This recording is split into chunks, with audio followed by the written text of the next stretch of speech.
Waduh gawat, Indonesia bakal dikandaskan Vietnam. Indonesia versus Vietnam selalu jadi laga panas, penuh gengsi, dan syarat emosi. Sejak 2023, tim Garuda memang punya rekor lebih unggul. Dalam 5 pertemuan terakhir, Indonesia menang 3 kali. Termasuk kemenangan penting di kualifikasi Piala Dunia Maret 2024 dengan skor 1-0 dan 3-0. Vietnam? Mereka hanya mampu menang 1 kali di semifinal leg kedua dengan skor 2-0. Sementara 1 laga lainnya berakhir imbang tanpa gol. Statistik ini tentu membanggakan bagi Indonesia. Tapi rekor masa lalu bukan jaminan untuk hasil di masa depan. Situasi sekarang berbeda. Apalagi dengan keputusan Coach Shin Tae-yong di AFF 2024 yang banyak jadi perbincangan.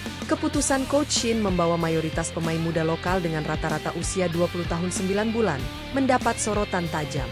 Regenerasi itu penting. Tapi tanpa pemain berpengalaman untuk membimbing mereka, keputusan ini lebih terasa seperti perjudian. Pemain seperti Wahyu Pras, Ramadan Sananta, atau Malik Rizaldi yang sudah teruji di Liga 1, malah tidak dipanggil. Padahal, mereka bisa membawa stabilitas dan pengalaman di tengah proses regenerasi ini. AFF 2024 mungkin bukan turnamen kelas dunia, tapi tetap butuh kombinasi pengalaman dan energi muda untuk bersaing.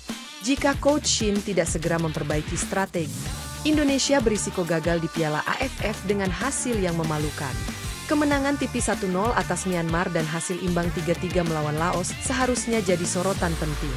Bukan sekadar soal hasil di papan skor, tapi soal bagaimana permainan Indonesia terlihat. Tim ini bermain tanpa arah seperti serangan sporadis tanpa pola yang jelas. Lini tengah yang digawangi Arkan Fikri dan Zanadin Faris gagal memberikan stabilitas.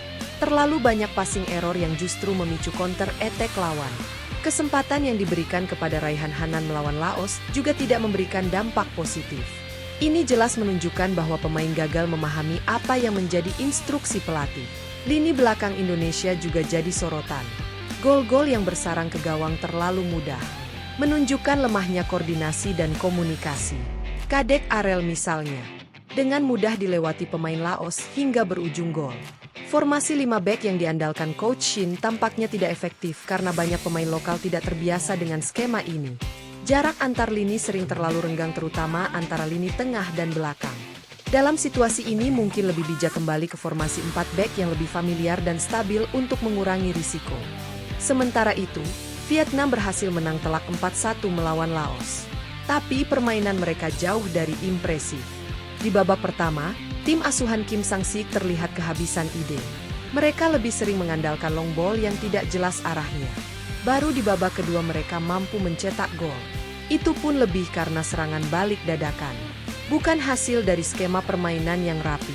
Skor besar seperti ini memang terlihat bagus di atas kertas, tapi tidak mencerminkan performa yang dominan.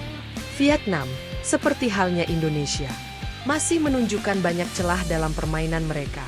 Nguyen Tien Lin, Nguyen Van Toan, dan Nguyen Hong Duc adalah nama-nama yang harus diwaspadai oleh timnas Indonesia. Tien Lin dengan catatan 4 gol ke gawang Indonesia di pertemuan sebelumnya, jelas merupakan ancaman nyata. Hong Duc, sebagai pengatur serangan, membawa kreativitas dan ritme permainan di lini tengah Vietnam. Dengan pengalaman panjang di level internasional, mereka tahu bagaimana memanfaatkan celah yang terlihat di pertahanan Indonesia. Vietnam pasti datang dengan motivasi penuh untuk membalas 3 kekalahan beruntun dari Indonesia di pertemuan sebelumnya. Jika Indonesia tidak segera memperbaiki masalah di lini tengah dan belakang, ini bisa menjadi mimpi buruk. Baik Indonesia maupun Vietnam belum menunjukkan performa yang layak disebut sebagai calon juara AFF 2024. Regenerasi pemain muda Indonesia dan inkonsistensi di Vietnam membuat kedua tim tampak belum mencapai potensi maksimal. Untuk Indonesia, regenerasi pemain muda terlihat masih sangat mentah.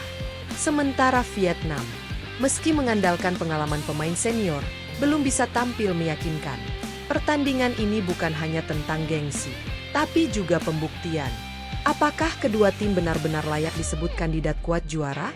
Pertemuan Indonesia dan Vietnam akan menjadi ujian nyata bagi kedua tim. Bagi Indonesia ini adalah kesempatan untuk menunjukkan bahwa regenerasi pemain muda bukan keputusan yang gegabah. Untuk Vietnam ini adalah momen pembuktian bahwa mereka bisa bangkit dari kekalahan sebelumnya. Jika Shin Tae-yong tidak menemukan solusi untuk masalah taktik dan organisasi permainan, dan jika pemain muda Indonesia gagal mengatasi tekanan di lapangan, maka dominasi masa lalu bisa runtuh dalam sekejap. Bagi Vietnam, laga ini adalah peluang besar untuk memanfaatkan setiap kelemahan yang terlihat di dua laga awal tim Garuda.